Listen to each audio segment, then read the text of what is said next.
Jared Adamski plunged his knife into the victim 4 times, then dragged him out into a clearing to bleed out alone in the middle of nowhere.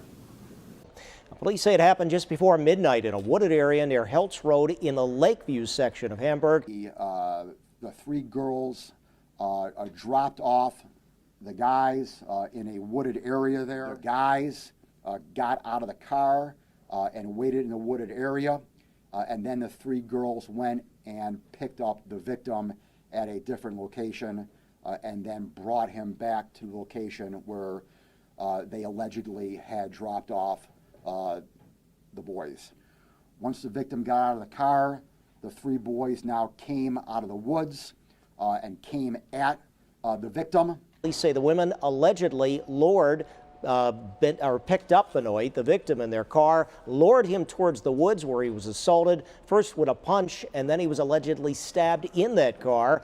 This was portrayed by the prosecutor in court as a well-planned attack.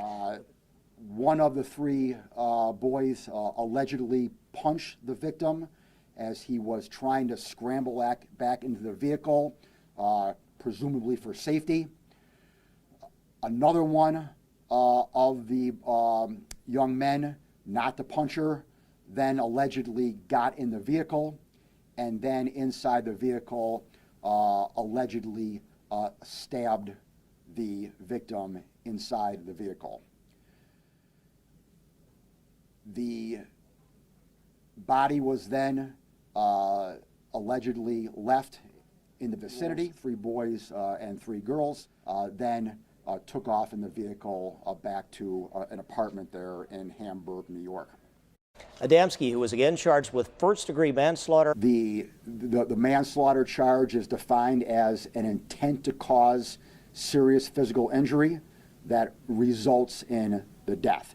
Jared Adamski plunged his knife into the victim 4 times, then dragged him out to a clearing to bleed out alone in the middle of nowhere.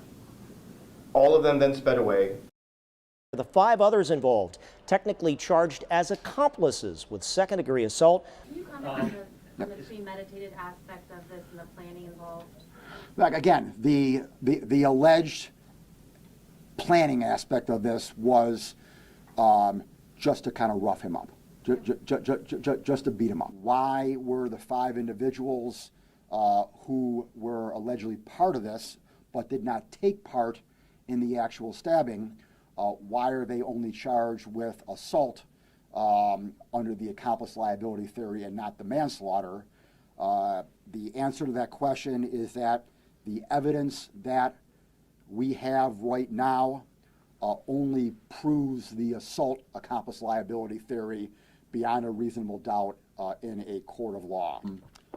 No evidence at this time that the other individuals had any indication that a manslaughter was going to take place. And these charges are the result of their concerted effort to take the life of the victim. The district attorney said 5 of those involved apparently surprised. And so the fact that the individual ended up allegedly being stabbed by Mr. Adamski in the back of the car, I think it's probably safe to say allegedly surprised a number, if not all, of the other participants in this crime.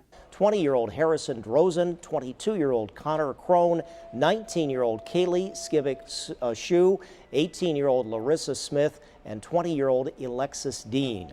A court order of protection also issued against these individuals on behalf of another person, as the prosecutor in court said a police dispatcher had heard them discussing the idea of taking revenge against a witness who had come forward to police.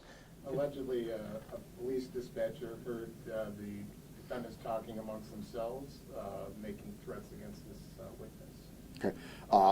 Is there any truth to that? Again. The district attorney Flynn also again responded to claims by family members of the suspects that this attack may have been in retaliation for what they say was the victim Benoit's prior assault of one of their friends. Good work. We were told by one of the female defendant's moms that there was an incident that took place with her daughter prior to this, and that's what led to his death. Can you comment on that? I cannot. Is that the intent the alleged intent was to cause serious physical injury and not death. But again, it resulted in death. This was portrayed by the prosecutor in court as a well-planned attack. An individual, again, is allegedly lured to a wooded area and people are in wait. This is the kind of thing that you see, on movies, that you see in books, in murder novels.